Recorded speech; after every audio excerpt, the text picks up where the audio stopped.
Saviez-vous que Jésus paix sur lui est mentionné plus souvent que le prophète Mohammed paix et bénédiction sur lui dans le Coran? Aujourd'hui sur Islam Vids, on va explorer des faits surprenants sur Jésus paix sur lui, Marie et les chrétiens dans le Coran. Des statistiques fascinantes que peu de gens connaissent.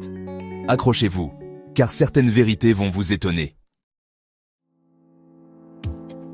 Salam alaikum, c'est-à-dire paix sur vous chers amis, et bienvenue sur Islam Vids. Aujourd'hui, on se plonge dans un sujet fascinant, un sujet qui suscite souvent beaucoup de curiosité, voire de la confusion. La place de Jésus paix sur lui dans le Coran. Vous savez, on entend souvent dire que l'islam ne respecte pas Jésus paix sur lui, que les musulmans ne croient pas en lui. Mais laissez-moi vous dire que rien n'est plus éloigné de la vérité. En réalité, Jésus paix sur lui, que l'on appelle Issa en arabe, occupe une place très importante dans le Coran.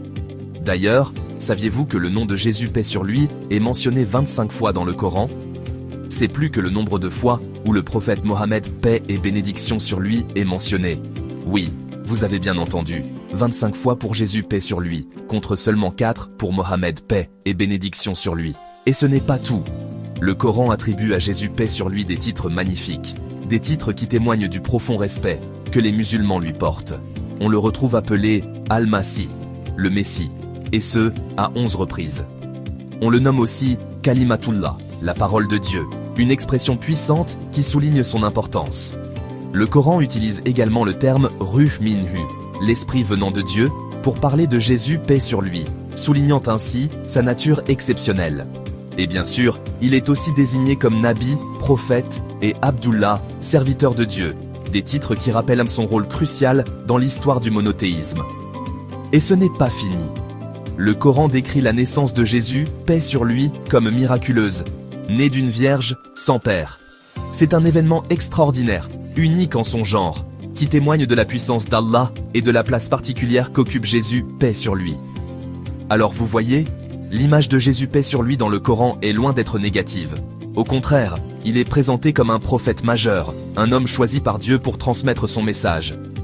Restez avec nous, on continue notre exploration dans un instant, avec un autre personnage clé, Marie, la mère de Jésus paix sur lui. Reprenons notre exploration du Coran, et cette fois-ci, on va se pencher sur une figure féminine exceptionnelle, Marie, Mariam en arabe. Vous savez, Marie n'est pas juste un personnage secondaire dans l'histoire de Jésus paix sur lui. Non, elle occupe une place centrale, unique même, dans le Coran. D'ailleurs, saviez-vous que le nom de Marie est mentionné 34 fois dans le Coran? C'est plus que dans le Nouveau Testament. C'est dire à quel point elle est importante dans la tradition islamique. Et ce n'est pas tout. Marie est la seule femme nommée avec son nom propre dans le Coran. D'autres femmes sont mentionnées, bien sûr, mais toujours par rapport à un homme, comme l'épouse de tel prophète ou la fille de tel personnage. Marie, elle, est nommée, reconnue pour elle-même.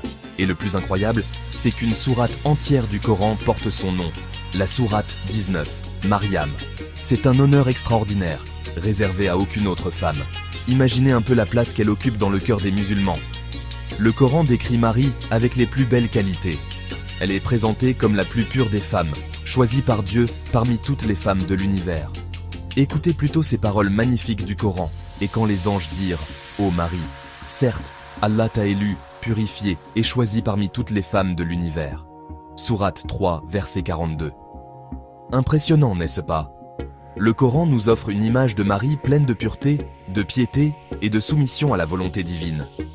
Elle est un modèle pour tous les croyants, hommes et femmes, un exemple de foi et de droiture. D'ailleurs, les femmes musulmanes la revendiquent souvent pour expliquer que le voile est certes une exigence coranique, mais également une suite logique de l'islam à travers tous les prophètes.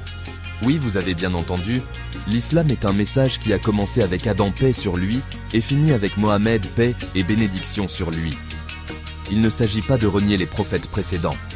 Alors, la prochaine fois que vous entendez parler de Marie, souvenez-vous de la place unique qu'elle occupe dans le Coran, un témoignage vibrant de son importance dans l'histoire du monothéisme. Après avoir exploré la place de Jésus paix sur lui et de Marie dans le Coran, on va maintenant se pencher sur la vision de l'islam sur les chrétiens. Comment le Coran décrit-il les chrétiens? Quelles relations les musulmans entretiennent-ils avec eux? Le mot chrétien, an-Nasara en arabe, est mentionné 14 fois dans le Coran. C'est un chiffre important qui montre que l'islam porte un regard attentif sur le christianisme. Et ce regard est loin d'être simpliste. Le Coran nous invite à une lecture nuancée, reconnaissant à la fois les points de convergence et de divergence entre l'islam et le christianisme. D'un côté, le Coran reconnaît la foi sincère de nombreux chrétiens. Il souligne leur dévotion, leur amour pour Dieu et leur attachement à Jésus, paix sur lui. D'ailleurs, écoutez bien ce verset surprenant. Tu trouveras que les plus proches des croyants par l'affection sont ceux qui disent « Nous sommes chrétiens ». Sourate 5, verset 82. Ce verset est incroyable, n'est-ce pas? Il montre bien que l'islam considère les chrétiens comme des alliés dans la foi, des frères et sœurs en Dieu. Mais d'un autre côté, le Coran rejette fermement certaines croyances chrétiennes, notamment la Trinité. Pour les musulmans, Dieu est un et unique, et il ne peut avoir de fils. Le Coran est très clair à ce sujet. Il n'appartient pas à Allah d'avoir un fils. Gloire à lui. Sourate 19, verset 35. C'est un point de divergence majeur entre l'islam et le christianisme, un débat théologique qui continue encore aujourd'hui. Malgré ces différences, le Coran encourage les musulmans au dialogue et au respect mutuel avec les chrétiens. Il rappelle que le dialogue interreligieux est essentiel pour construire un monde plus juste et plus paisible. Alors, que retenez-vous de tout ça? J'espère que cette vidéo vous a permis de découvrir une facette méconnue de l'islam. Une facette qui met en lumière le respect profond que les musulmans portent à Jésus, paix sur lui, à Marie et aux chrétiens. On a vu ensemble 3 faits surprenants. Jésus, paix sur lui, est mentionné 25 fois dans le Coran, contre 4 fois pour Mohammed, paix et bénédiction sur lui. Marie est la seule femme nommée dans le Coran, et elle est citée 34 fois. Une sourate entière lui est dédiée. Et enfin, les chrétiens sont décrits comme proches des musulmans dans la foi, malgré des différences théologiques importantes. Alors, dites-moi en commentaire, lequel de ces faits vous a le plus surpris? Aviez-vous déjà entendu parler de ces statistiques avant aujourd'hui? N'hésitez pas à partager cette vidéo autour de vous pour faire connaître ces informations précieuses. Et surtout, abonnez-vous à IslamVids pour plus de vidéos éducatives sur l'islam. Merci de m'avoir suivi et à très bientôt pour de nouvelles découvertes.